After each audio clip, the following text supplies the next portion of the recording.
Welcome to This Week in West Hempstead, sponsored this week by Stern & Spiegel LLP, 516-873-1683. Let us solve your problems. And by Tiffany Dry Cleaners, environmentally safe pickup and delivery in West Hempstead and surrounding communities, 718-309-5222. And by our friends at I&D Glot Market, 327 Hempstead Avenue, for all of your shopping needs. Here are your hosts, David and Norm. Take it away, gentlemen. All right, thank you, Dan. And hey, Norm. Hey, Dave, how are you? Couldn't be better. Finally, elections are over. We don't have to deal with it, but I think it was really pretty exciting around town. So the first race, we had Scheiner against Gaylor, and what happened?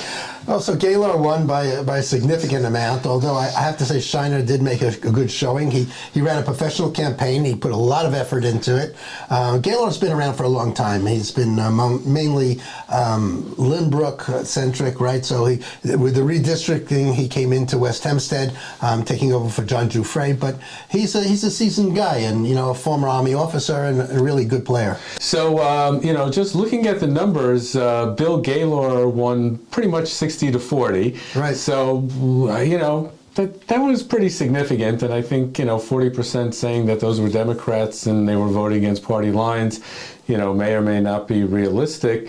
The numbers were, let's see, we had 7,533 for Gaylor and 5,063 for Scheiner.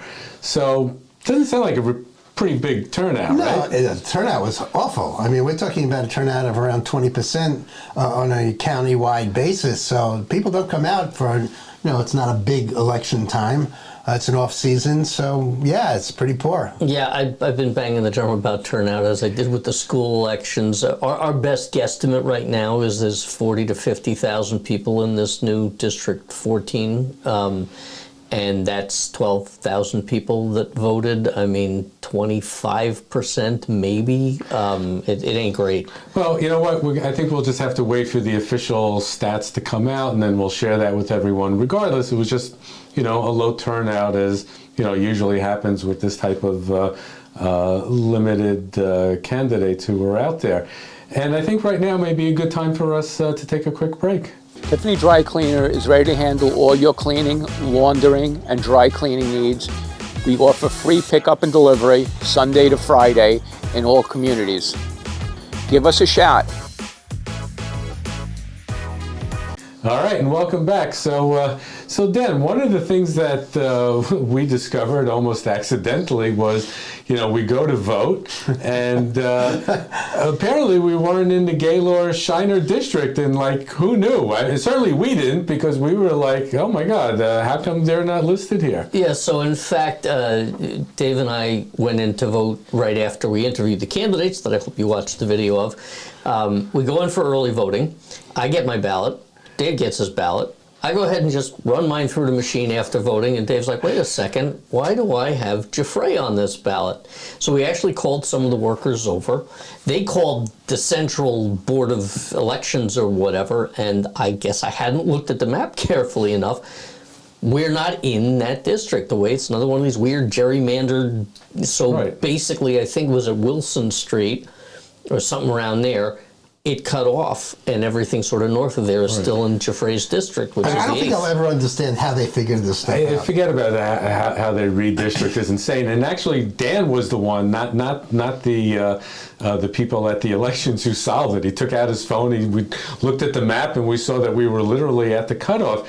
And it really kind of threw us off because, as just mentioned, we had just finished interviewing Scheiner and Gaylor, and it was just so top of mind that it was just it was just odd. Yeah.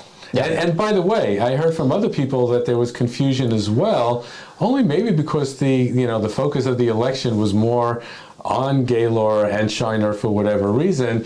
And, as the numbers showed in the Giuffre election, he won by a landslide. I'm not even sure if anyone really knew who he was running up against, and there was almost no signs, for him because he was just so far ahead. Well, John Giuffre is a very seasoned guy, so he's well known in the community and very well respected. Yeah, I think, again, and the other thing, and we'll talk about this in a minute, is people didn't realize that you flipped ballot over because there were some initiatives on for the election as well. So it's another one of those things where I think people don't know about what they're voting for. Yeah, until they get you know there. what? Silly initiatives. I mean, you read it and you're like, okay, yes, no. Like, does it really make a difference? Oh, it sounds great, and then you literally you have no the truth is idea. you at have no least clue, right? what the They're asking wording us is. whether they should put on the budget the sewage piping that they're going to be doing. I don't know. I don't know the first thing about it. But it wasn't even that specific. It was just something that was just whatever. And apparently both state initiatives did pass. So. Yeah, so and in fact, what they were actually about, I have it right here in front of me in my greasy hands here, is about debt limitations. So they weren't actually offering a bond, and they weren't. It's just, if you guys want to run a bond, there's no limits on it. But statewide, the first one about school districts passed 57% to 31%, and the second one was 60% to 27%. Which I mean, the math doesn't work out. So I think basically what happened is in each of these cases, close to 25% of the people didn't even know it was on the budget and never voted one way or the other. So yeah, well, just typical. And Norm, we really saw some pretty big wins across the board, in at least in local politics and right. The election. Republicans carried the day. They carried it in the legislature. They maintained their majority, and locally, all our executives seem to have won as well. So Clavin won by a 65 to 35 percentage increase over Olena Nix. I'm not exactly sure what her platform was. Certainly wasn't well represented, at least by signs, because that's what everyone sees. In other elections, the receiver of taxes, who's the incumbent Jean Driscoll, she won, and the incumbent town clerk Kate Murray, they both won, by pretty wide margins. So, great win for the Republicans. yeah, and I think if you look countywide, it was probably pretty much again incumbents won, which is not unusual. I think Muscarella on the town of Hempstead council got reelected, and town of North Hempstead, like all of those, I think a lot of the incumbents, they just won. That's just how it seems to go. Yeah. And now I think, just to wrap up election coverage, I think we have to ask the question that everyone wants to know. What are we going to do with all these signs that are all around the community? I mean, it's like, We're going to build landfill. Fill landfills. Let's build housing with They're it. metal signs. They're all over the place. They were all by the voting area. There was the whole sign gate issue, people taking, we're talking about local political signs. And, it's enough already. I mean, it's like... I'd be shocked if anybody changed their vote because of a lawn sign personally, but... No. We're back to green lawns again. Green lawn. You know what? The local politicians, whether you won or lost, they should go around and they should pick up every single lawn sign. They're the ones who are responsible for all those signs that are out there. Let them figure out how to get rid of it. It really, it's use just not it for your next necessary. campaign. I don't know. So That does it for the election coverage. that'll also do it for this week in West Hempstead. Thank you, Norm. Thank you, Dan. And join us next week when we promise not to talk about anything that is political oriented. Maybe we can talk about the pool. Yes. Everyone in the pool. Have a great week. Take care.